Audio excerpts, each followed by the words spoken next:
नहीं नहीं नहीं नहीं। आप आप शुरू कीजिए। Yeah. Welcome to DRTSPR show. This is Dr. Tangella Shiva Prasad Reddy alias Dr. TSPR. Namaste, Adab. Hello and a warm welcome to Sandeep Pandey-ji from Lucknow, General Secretary, नमस्कार। Socialist Party of India is General Secretary, and he is taking care of various other things as a social activist too. Returned Max's या say award he has to return. I don't know why. You will come to know. But today's election, Modi's guarantee, Election Commission of India is dash dash. 2024 elections, are they going to reach 400? Is the resignation of the election commissioner Arun Goyal in that regard? क्या अरुण गोयल जो चुनावी commissioner थे उनकी समर्पित किया गया, he has resign, क्यों ने वो रिजाइन किया है? क्या यही एक मूल विश्वास है कि मोदी जी को 400 की लोकसभा संख्या को रीच होने की? क्योंकि आपको थोड़ा पीछे लेके जाता हूं, जहां मैं भी एक कंप्लेंट हूं उनके एजुकेशनल क्वालिफिकेशंस का। इलेक्शन कमीशन ऑफ इंडिया इतने कंप्लेंट आईडी दिए, लेकिन आज तक उसके ऊपर कोई एक्शन ही नहीं है। तो वैसी है ये सब कुछ। It is just like that education qualification, and 2018 onwards on constitutional violations on the elections, free and fair elections, with evidences including Munugod bypoll also I've documented. They have given me complaint IDs, and election commissioner of India was caught on Munugod bypoll when they clearly gave me a mail stating they will not repeat this.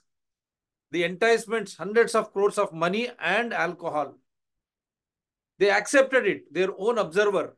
Then I demanded, how can you say next time it will not happen? You should countermand that poll. रद्द कीजिए जब पैसा और alcohol इस तरह हुआ, ताकि वहां का कोई वातावरण नहीं, एक स्वच्छ तरीके से वोटर जाके अपनी चुनाव प्रक्रिया में अपनी वोट डाले। तो वहां से शुरू है 2018 से मेरी जंग, कानूनी की दौर पर, आधार के दौर पर, संविधान के दौर पर। इतने कंप्लेंट आईडीज दिया है, लेकिन आज तक उसके ऊपर कोई चिंताजनक इस तरह की एक्शन ही नहीं हुआ। तो ये सब लोकतंत्र के लिए विघात है। They are nothing but detrimental to people participatory constitutional democracy. Now, as if that is not enough, their EVM controversy is going around the country. They said all the developed countries have switched back to ballot paper, and why should we have only 1 day poll? Let it be 30 days, 20 days, as is happening. Have proper KYCs of every citizen and let them vote. That will be free and fair election through ballot. And preceding this, Supreme Court in a landslide judgment struck down electoral bonds.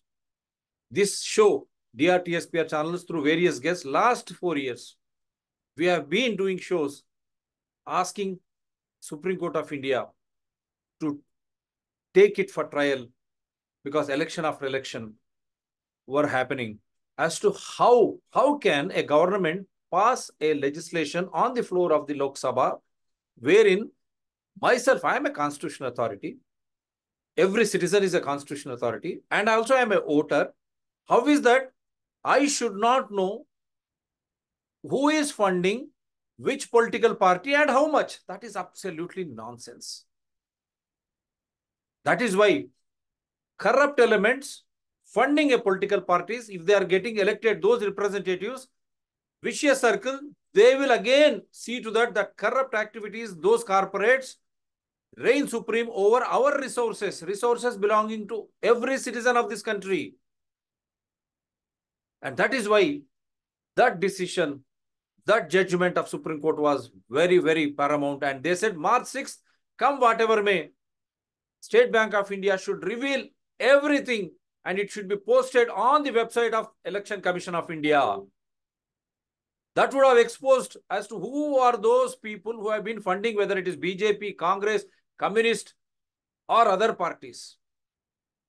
But this drama all of a sudden, now they are supposed to hear it today on electoral bonds, but all of a sudden, day before yesterday, the other election commissioner, Arun Goyal, suddenly resigns, and his resignation is accepted by the Honorable President of India without questioning as to why he has resigned. The entire country should know, because democracy, लोकतंत्र जो है हमारी चुनाव प्रक्रिया के ऊपर ही निर्भर है. The election, the democracy is sustained only on this free and fair election conducted by the Independent Election Commission of India. स्वतंत्र चुनाव संघ के ऊपर ही रहेगा. लोकसभा के चंद दिनों के पहले, नोटिफिकेशन के पहले ही इस तरह एक इलेक्शन कमिश्नर राजीनामा रिजाइन करते हैं, इसके ऊपर कोई पूछताछ नहीं. हमारी प्रेसिडेंट जी उसको स्वीकार, एक्सेप्ट करती है. इसका फलस्वरूप लोकतंत्र के ऊपर, चुनाव प्रक्रिया के ऊपर होगा, और इलेक्टोरल बॉन्ड्स का सुप्रीम कोर्ट का जजमेंट भी है, और साथ ही साथ ईवीएम का जो जंग चल रहा है लोगों का, इस सभी के ऊपर होगा. और भारतीय जनता पार्टी तेलंगाना हाईकोर्ट में चंद्रबाबू नायडू ने 2003 में किस तरह एक फेक कंपनी को 850 एकड़ सौंपे, इसका एक बड़ा बड़ा ऑर्डर तेलंगाना हाईकोर्ट का आया है. और वो यहां तक गया कि सीबीआई इंक्वायरी होनी चाहिए वो जो आईएएस ऑफिसर प्रिंसिपल सेक्रेटरी है उसके ऊपर, और जिस तरह उस टाइम मुख्यमंत्री थे चंद्रबाबू नायडू के ऊपर. लेकिन देखिए, वही चंद्रबाबू नायडू आते हैं और मोदी, अमित शाह, नड्डा से मिलते हैं, उनके साथ गठबंधन होता है. क्यों, कैसे हो सकता है ये? इसका सब निदर्शन भ्रष्टाचारी लोग या भ्रष्टाचारी जो करते हैं उनको इस तरह आश्वासन अगर मिलता है मोदी, अमित शाह और नड्डा जी से, क्या चुनाव सही तरीके से होंगे? जब जो सवर्ण अमेंडमेंट लाया है, जिसके फलस्वरूप प्रधानमंत्री और उनके कैबिनेट मंत्री और प्रतिपक्ष नेता, अब वहां तो प्रतिपक्ष नेता है ही नहीं, ये तीन मुल्क मिलके चुनाव संघ को मेंबर्स को चुनेंगे. जब इस तरह के भ्रष्टाचारी लोग उनके साथ में है, और जब ये लोग चुनेंगे, किस तरह की इलेक्शन कमीशन ऑफ इंडिया होगी? क्या वो स्वतंत्र होगा? चुनाव संघ स्वतंत्र होगा? Free and fair elections which we are speaking, will it happen? So that is a big question. Are we into a undeclared emergency? क्या अत्यवसर परिस्थिति आ चुके हैं? जिस तरह की बर्ताव, जब सुप्रीम कोर्ट कहती है कि इलेक्टोरल बॉन्ड सभी के खिलाफ है, 19(1) जो कहते हैं हम, उसके खिलाफ है. हर किसी को जानकारी होनी चाहिए. ये चुप चुप के किस तरह ये लोग लोकतंत्र में राजनीतिक दल को पैसा देते हैं. ये कौन लोग हैं? ये क्या भ्रष्टाचारी पैसा नहीं है? क्या ये आर्म्स डील से या ड्रग से पैसा नहीं है? क्या उन्हीं लोगों को बचाने के लिए राजनीतिक दल और हमारे इलेक्टेड जो भी चुने जाते हैं, क्या ये सब कुछ इन्हीं की सेवा करे? तो हम लोग कहाँ जाएंगे? लोकतंत्र कहाँ जाएगा? इसीलिए वो जजमेंट के बाद में अरुण गोयल जी रिजाइन करना, और साथ में नए कमिश्नर्स को केवल 2 या 3 दिन मेरे ख्याल से लोकसभा प्रक्रिया के पहले चुनना, क्या ये भारत लोकतंत्र रहेगा? इसी के ऊपर सर बोलिए, how do you look at this? Because you have been in the forefront, you are an inspiration for me also on various other aspects, though we differ. That is the beauty of democracy. Yes sir, please.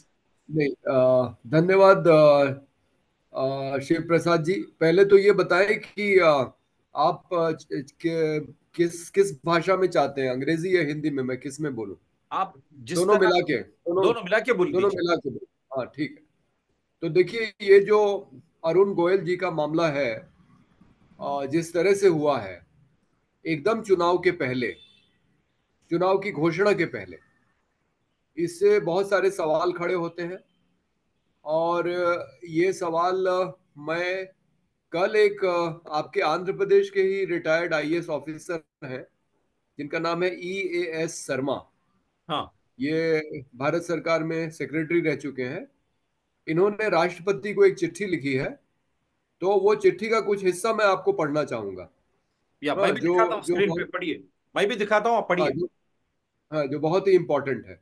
Yeah. तो इसके पहले paragraph में लिखा है, kindly refer to my letter of 7th March 2024 about the attempts on the part of the political executive to deviate from the directions of the Honorable Supreme Court on appointment of election commissioners, the contentious electoral bonds scheme, and its planting BJP nominees on the boards of Bharat Electronics Limited, Electronics Corporation of India Limited, and State Bank of India, evidently to interfere at every stage of the electoral process in one way or the other, which in my view, vitiates the sanctity of the elections. अब देखिए ये भी वो कह रहे हैं शर्मा जी कि ये जो भारत इलेक्ट्रॉनिक्स लिमिटेड है बीईएल और electronic corporation of India limited ECIL, ये दो वो ऑर्गेनाइजेशंस हैं जो ईवीएम मैन्युफैक्चर करती हैं। तो शर्मा जी का सीधा आरोप है कि बीजेपी के लोगों को इन कंपनियों के बोर्ड पे और स्टेट बैंक ऑफ इंडिया के बोर्ड पे रखा गया है। और उन्होंने एक एक इंक्वायरी की मांग की है प्रेसिडेंट से कि जो गोयल जी ने रिजाइन किया है उसके ऊपर जांच हो। और जो सवाल वो खड़ा कर रहे हैं वो सवाल ये है, in my view the abrupt and somewhat inexplicable exit of Shri Goyal raises the following questions. Did Shri Goyal express his dissent on the way the political executive has been trying to interfere with the electoral process in several ways, vitiating its sanctity? Number two, did Shri Goyal express doubts about the efficacy of the use of EVM? Number three, did he express his concern at the way the political executive has pressured the SBI not to disclose the details of electoral bond scheme? Number four, was there any proposal from Shri Goyal to freeze the residual amounts received in the by the political parties under the EBS to prevent their use in the ensuing elections? Number five, did Shri Goyal propose that BJP's nominees from the boards of BEL, ECIL, and SBI be withdrawn to maintain the sanctity of the electoral process? Number six, did Shri Goyal express his dissent on any other matter that would have displeased the political executive? Number seven, did the highest within the political executive force Shri Goyal to tender his resignation to clear the way for ruling parties' machinations? अब देखिए ये जो सवाल उठा रहे हैं ये बहुत एक इंटीग्रिटी वाले आईएएस ऑफिसर हैं ये शर्मा, और ये कोई हल्की फुल्की बात नहीं लिख सकते हैं। और इन्होंने सीधे सीधे आरोप लगा दिया है कि गोयल साहब को कोई ना कोई दिक्कत तो जरूर थी, या तो वो सेंट्रल गवर्नमेंट की ये बात मानने को तैयार नहीं थे, यूनियन गवर्नमेंट की ये बात मानने को तैयार नहीं थे कि जो इलेक्टोरल बॉन्ड स्कीम है उसको डिस्क्लोज किया जाए इलेक्शन के पहले। ये शायद यूनियन गवर्नमेंट उनसे कह रही हो कि अभी आप इसको मत पब्लिश कीजिए। हो सकता है कि जो दूसरे आरोप लगे हैं कि जो बीजेपी के लोग ईसीआईएल, बीईएल और एसबीआई के बोर्ड पे हैं उनको हटाया जाए, या कुछ ऐसी बात वो कर रहे हों, या वो ये भी कह सकते हों कि जो पैसा आया है इलेक्टोरल बॉन्ड से उसको फ्रीज किया जाए। तो कोई भी शायद बात वो ऐसी कह रहे होंगे जो सरकार को अच्छी नहीं लग रही होगी, या सरकार कुछ ऐसा उनसे करवाना चाह रही होगी जो वो नहीं करना चाह रहे होंगे, और इसीलिए अरुण गोयल साहब ने इस्तीफा दिया है। और आखिरी जो बिंदु है वो उन्होंने ये लिखा है कि शायद अरुण गोयल को हटा के वो मनमाने तरीके से चुनाव कराना चाहते हैं, इसकी भी संभावना है। तो जो भी वजह हो, इतना तो तय है कि कुछ ना कुछ गड़बड़ जरूर है, क्योंकि जिस आदमी का टर्म 2027 में एक्सपायर हो रहा था वो 3 साल पहले उसने अचानक इस्तीफा क्यों दिया? तो दाल में जरूर कुछ काला है। और ये एकदम ठीक कहा है शर्मा जी ने कि इसकी इंक्वायरी होनी चाहिए, और जब तक इंक्वायरी की रिपोर्ट ना आ जाए तब तक के लिए कम से कम इलेक्शन की घोषणा नहीं होनी चाहिए। तो ये बहुत गंभीर बात है, और मुझे लगता है कि इससे साफ पता लग रहा है कि हमारी चुनाव की प्रक्रिया अब निष्पक्ष नहीं रह गई है. We are not having free and fair elections. There are manipulations going on, and election commissioners are being used for these manipulations. And one of them has decided that he will not be part of this game, and he has resigned. And not only Yeah, that, Shiv Prasad. Sandeep ji, his term is to expire in 2027. चौंकाने की Yeah, बात यह that's है, what. 2027 में ही उनकी term खत्म होने वाली है। 3 साल Hmm. पहले कैसे ये नो इनको Hmm. इनकी रिजिग्नेशन एक्सेप्ट करते हैं? जी जी. दाल में कुछ काला नहीं है क्या? नहीं नहीं, जिस तरह से उन्होंने इस्तीफा दिया और तुरंत उनका इस्तीफा मंजूर कर लिया गया, हम्म, ये भी बड़ी आश्चर्य की बात है. क्योंकि यहाँ तो हमें आपको मालूम है कि कितने अफसर हैं जो रिटायरमेंट के बाद एक्सटेंशन चाहते हैं. हाँ, और ये आदमी 3 साल पहले अपनी नौकरी छोड़ रहा है. तो ये जरूर इसमें, और सरकार उसको तुरंत एक्सेप्ट भी कर लेती है. इसका मतलब कि इसमें कुछ पीछे से कुछ साजिश है. उनके खिलाफ साजिश है, या फिर उनकी मिली भगत से कोई साजिश है अरुण गोयल जी की. क्योंकि जो ES शर्मा जी ने रेज किया है, ही इज हाँ clearly stating the board of directors में एक पार्टी के चुने गए और ऐसे लोग हैं, वो किसमें है? हाँ हाँ इलेक्ट्रल बॉन्ड स्कीम, SBI, और बाद में हाँ EVMs के साथ जो प्रक्रिया चलती है जिसको निभाते हैं, हाँ. वो जी भारत इलेक्ट्रॉनिक्स लिमिटेड, BEL, और जी. Bharat ECIL. Electronics corporation of India limited, ECIL। यहां जी पर जी एक पार्टी के जो सपोर्टर्स है, आज भारतीय हाँ. जनता पार्टी है। अगर भारतीय जी जी जनता पार्टी इस तरह की, अगर चुनाव प्रक्रिया में इस तरह की प्रक्रिया अगर उन्होंने शुरू किया है, खासकर हम जी ये जी समझे, कल कांग्रेस आएगा या कम्युनिस्ट जी आएगा, क्या ममता जी आएगी, या आम आदमी जी पार्टी आएगा, क्या कोई दूसरा पार्टी आएगा, अगर इसी तरह की चाल, इसी तरह की प्रक्रिया, अगर हर कोई पार्टी स्वतंत्र जो चुनाव संघ रहनी चाहिए, और स्वतंत्रता जी जो BEL, ECIL और SBI इलेक्ट्रल बॉन्ड्स में रहनी चाहिए और EVMs में उसमें रहनी चाहिए, अगर ये खत्म हो गया, क्या यह जी जी. देश स्वतंत्र और लोकतंत्र रहेगा? नहीं, आपकी बात बिल्कुल सही है कि ये अब जो है हम नहीं कह सकते कि हमारे लोकतंत्र की प्रक्रिया ठीक से चलाई जा रही है. उसमें कहीं ना कहीं हस्तक्षेप किया जा रहा है, कहीं ना कहीं उसको मैनिपुलेट करने की कोशिश की जा रही है. और ये हमारे लोकतंत्र के लिए कोई अच्छा संकेत नहीं है. ये दिखाता है कि हमारे लोकतंत्र को हाईजैक कर लिया गया है. जिस तरह से अवैध इलेक्टोरल बॉन्ड स्कीम को लागू किया गया, और मुझे तो आश्चर्य ये होता है कि सुप्रीम कोर्ट को 6 साल लग गए ये तय करने में कि ये अनकॉन्स्टिट्यूशनल है.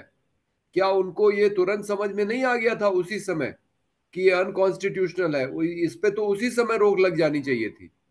चलिए, आपने नहीं रोक लगाया, लेकिन अब मुझे लगता है कि इलेक्टोरल बॉन्ड से जो पैसा आया है वो सब पार्टियों से वसूल किया जाना चाहिए, क्योंकि वो अवैध पैसा है.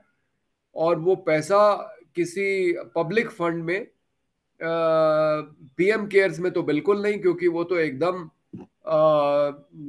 ओपेक किस्म का ट्रस्ट है. उसके बारे में कोई जानकारी ही आप नहीं प्राप्त कर सकते. लेकिन एक प्राइम मिनिस्टर रिलीफ फंड होता है, या कोई और पब्लिक ट्रस्ट में उस पैसे को डाल दिया जाना चाहिए. लेकिन वो पैसा इन पार्टियों से वसूला जाना चाहिए, क्योंकि वो, अगर सुप्रीम कोर्ट कह रहा है कि अनकॉन्स्टिट्यूशनल थी स्कीम, तो इसका मतलब वो पैसा अवैध हो गया.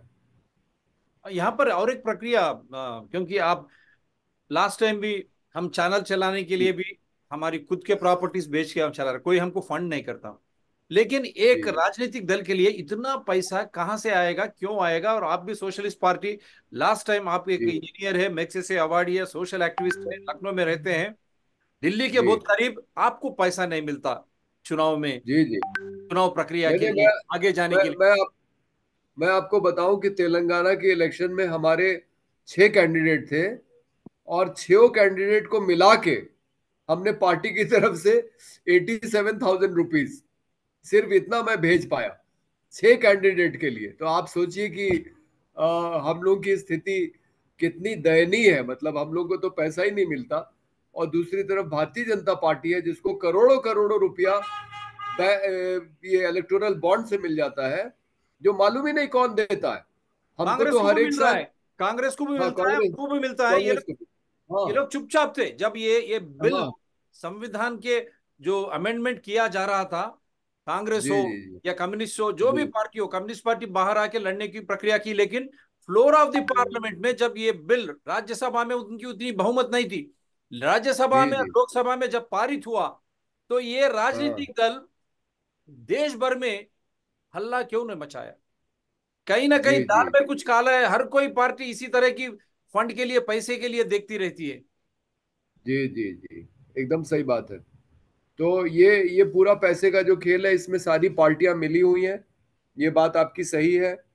इलेक्टोरल बॉन्ड का सबसे ज्यादा फायदा बीजेपी को मिला है, लेकिन टीएमसी और कांग्रेस पार्टी और बाकी पार्टियों को भी थोड़ा बहुत मिला डीएमके है। डीएमके लोकल पार्टी, डीएमके, जी, बीआरएस, अगर जी, जो भी राजनीतिक दल जब रूल जी, करता जी, है, अधिकार में है, अगर इनको जी, इसी जी, तरह का पैसा दिया जाए, प्रतिपक्ष हाँ, इसके साथ अगर मिला हो, छोटे रंग पार्टीज जी, और स्वतंत्र जो लड़ना चाहते हैं, हर जी, एक का जी, हक है ये, हमारे संविधान जो दिया। जी, जी, उनका उनका अगर जी, जी। उनको इस तरह लड़ने की, ऑन पार, इक्वल, इस पे अगर लड़ने की उनको नहीं मिलता उस तरह के अवसर, कैसे देखते हैं आप ये लोकतंत्र को। नहीं, आपकी बात सही है। ये जिसको लेवल प्लेइंग फील्ड है वो कहते हैं, वो तो बात नहीं है भारतीय राजनीति में, क्योंकि जो भी पार्टी सत्ता में आती है, वो जो पूंजीपति उनसे अपना काम कराना चाहते हैं, उनकी बाह मरोड़ के वो उनसे पैसा निकलवा लेते हैं। और ये जो अवैध तरीका इन्होंने बनाया है, ये तो मुझे लगता है कि हमारे लोकतंत्र के साथ बहुत बड़ा मजाक है। और एक तरीके से लोकतंत्र पे पूंजीपतियों का कब्जा जैसी बात है। देखिए, हमें हर एक साल इलेक्शन कमीशन को एक रिपोर्ट फाइल करनी पड़ती है, ऑडिट रिपोर्ट के अलावा, कि 20,000 रुपए से ज्यादा चंदा मुझे किसने किसने दिया, उसका नाम, एड्रेस और पैन कार्ड नंबर मुझे बताना पड़ता है।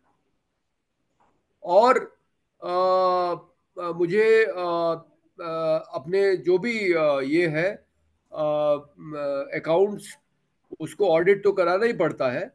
तो ये जो प्रक्रिया है जिसमें पूरी पारदर्शिता होती है, इलेक्शन कमीशन को पूरी जानकारी है कि मुझे कौन पैसा दे रहा है, वो पैसा कैसे खर्च किया जा रहा है, क्योंकि ऑडिट रिपोर्ट भी फाइल होती है। तो ये जो एक ट्रांसपेरेंसी हमारे सिस्टम में थी, इसको बीजेपी ने आके खत्म किया। और ये एक तरीके से लोकतंत्र को खत्म करने और लोकतंत्र को पूंजीपतियों को सौंप देने वाली बात थी।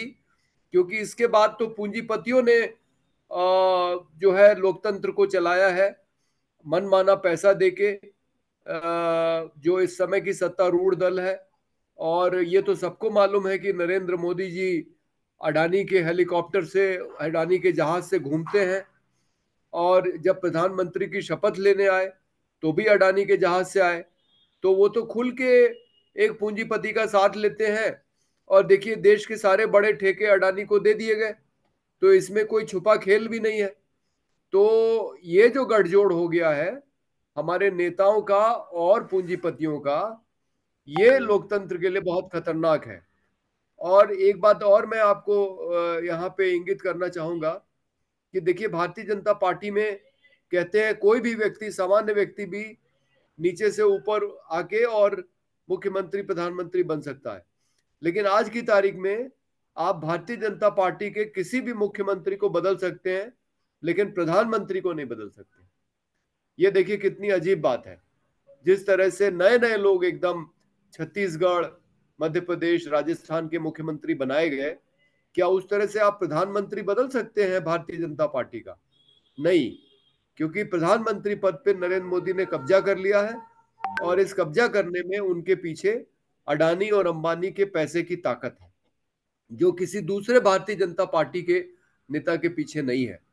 इसलिए मोदी और अमित शाह दोनों मिलके हमारे सारे लोकतंत्र का मजाक उड़ा रहे हैं।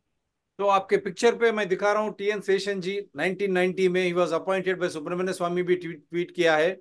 Yes, as cabinet minister of law and justice minister I propose Seshan IAS retired appointment as CEC both PM Chandrashekhar and Rajiv Gandhi asked me are you sure, I told them yes since was a student in my and बाद में क्या किया है TN Seshan ji, in 1990 he was appointed chief election commissioner of India. Politicians feared him. Why do you think they have feared him? And don't you think we need a session like election commissioner now? Sir, audio. Yeah. आपकी बात सही है शिव प्रसाद रेड्डी जी। इस समय अगर कोई शेषन जैसा election commissioner होता तो भारतीय जनता पार्टी का ये जो मनमाना खेल चल रहा है इस पे बहुत पहले रोक लग गई होती। और ये सबसे पहला काम तो ये करना चाहिए कि जो इलेक्टोरल बॉन्ड से पैसा आया है वो देश को पता लगना चाहिए कि कहाँ कहाँ से आया है और किस पार्टी को कितना मिला है। उससे पता लग जाएगा कि देश में क्या कुछ चल रहा था पिछले पिछले 6 सालों से, पर्दे के पीछे क्या क्या खेल हो रहे थे। तो ये हमारे लोकतंत्र में मतदाता को जानना बहुत जरूरी है कि किस तरह से पूंजीपति और नेता मिलके हम पूरे देश की जनता को बेवकूफ बना रहे हैं। Yeah. I want you to speak two words in English also. Corporatization of elections हाँ, and या democracy so hijacked. Please, sir, go ahead. so the way the democracy has been hijacked by Bharatiya Janata Party, by introducing the electoral bonds in which you cannot find out which company, national or international, even multinational corporations can donate money, which was not the case earlier. Earlier, no political party could receive foreign money, although BJP and Congress both have received foreign money, but that was illegal. Action should have been taken against these two parties, but it was not taken. It was in retrospect, it was kind of justified. It was made legal, and then BJP comes up with this scheme called electoral bonds, which is totally outlandish. I mean, how can you have a scheme where donations need not be revealed even to the election commission, and you don't know which party is receiving how much money from which company? So this was a clear case of handing over our democracy to the capitalist class, because now the capitalists could virtually dictate their terms to the political parties. And also earlier there was a rule that companies could donate only 7% of their average of last 3 years profit. But now this restriction was removed, so you could donate as much amount of money as you wanted to a political party, and it was not necessary that you were a profit making company. So Yes. even loss making companies could donate. And the fact is that in the last 5 years, 10 lakh crore of rupees, 10 lakh crore of rupees, which have been taken from banks as loan, have been written off as non performing assets. And on the other hand, 16,000 crores of rupees have been received through electoral bonds. So now tell me, Mr. Siva Prasad Reddy, Yes. that if I am Mr. Ambani, I go to the bank and I ask for loan, I take a loan, I I give a part of that loan as electoral bonds to BJP and declare my company bankrupt, and I get my loan declared as non-performing assets. What is stopping you from this? That's it. I can take, yeah, I bank mean, this is लूटो, a, bank को लूटो, हाँ, थोड़ा पैसा erectile bonds के रूप में हाँ, राजनीतिक दल को हाँ, दे दो और आप हाँ, देश खत्म, बैंक खत्म। हाँ, लेकिन हाँ, यहाँ हाँ, किसान को नहीं मिलता, आम आदमी को कुछ नहीं हाँ। मिलता, नहीं गरीब को नहीं, नहीं किसान मिलता। किसान अगर किसान अगर 1 लाख रुपया कर्जा ले ले और वापस ना करे तो उसको तहसील में लॉकअप में बंद कर देते हैं। जेल और यहाँ बेचते पे हैं, जेल बेचते हाँ, हैं यहाँ पर। जी जी जी जी जी। और यहाँ पे नीरव मोदी और विजय मल्ल्या देखिए देश का पैसा लेके भाग गए और उनको भागने में सरकार ने मदद की। तो ये साफ दिखाता है कि पूंजीपति और हमारे जो नेता लोग हैं, ये जो ऊंचे पदों पे बैठे हैं, ये लोग मिलके देश को बेवकूफ बना रहे हैं, देश को लूट रहे हैं। आपने बिल्कुल सही कहा, बैंकों को लूटा जा रहा है और राजनीतिक दलों को फायदा पहुंचाया जा रहा है, ताकि सारे ठेके जो है देश के अंदर वो इन कंपनियों को मिल सके। So this is a naked game of the loot of the country and the capture of the country and its natural resources by corporate houses, and the people who are sitting in political executive, they are merely acting as the middlemen, facilitating this process. So this is a very dangerous game, because it is essentially scuttles the democracy, uh, and it is very important that this is exposed. And probably Arun Goel was coming in the way of this. He was not willing to be a party in the game to hide all this wrongdoings of the government, and that is why he is made to resign. And the government wants to do things in a opaque manner, in a high handed manner. And I don't think the people of this country should forgive this government. They should, in the forthcoming elections, this is a right time. I think this political party which is in power today, BJP, must be punished for all its wrongdoings. All the other political parties who have been part of it also. Sure. Yeah, all the poll. Sure. And then Election Sure. Commission Sure. of India should be independent. When you say Modi ki Sure. guarantee, when you are trying to hype on Hindus' votes, what happened? Yeah. You are promised to uniform civil code. Why temples were not freed from government clutches? Population Yeah. Yeah. control. And then your own Brastachar charge stating that corruption will be rooted out and all the black money will be Mm. brought back. Those were the Modi's guarantees. What happened to that? Mm. Just Yeah. recently, Telangana High Court passes strictures against Chandrababu Naidu, erstwhile Yeah. caretaker chief minister, of siphoning of precious resources, and Yeah. it demands, it is directing Telangana government whether you accept or else we will order for a CBI probe. But that man Yeah. goes and joins BJP. Likewise, Ajit Pawar and so many.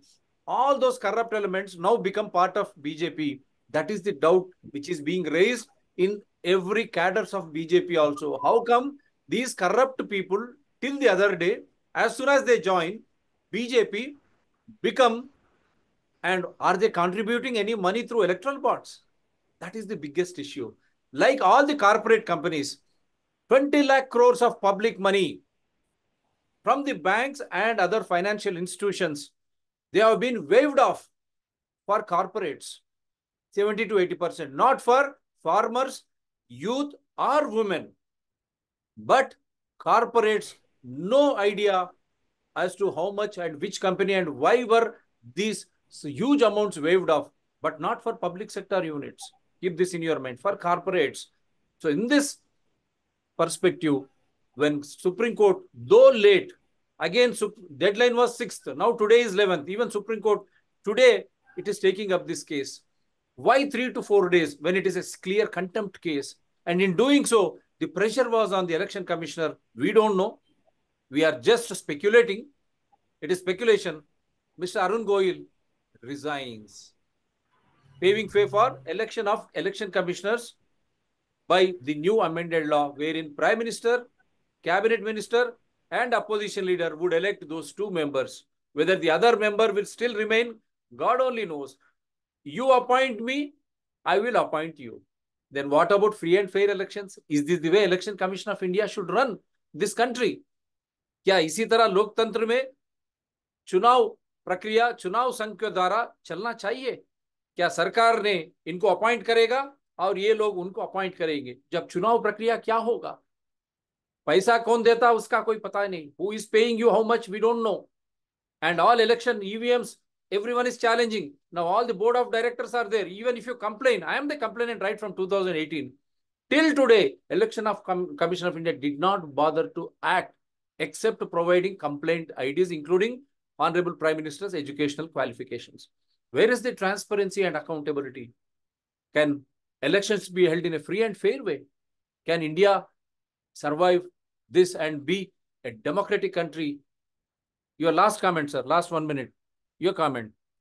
Can India be a democratic country?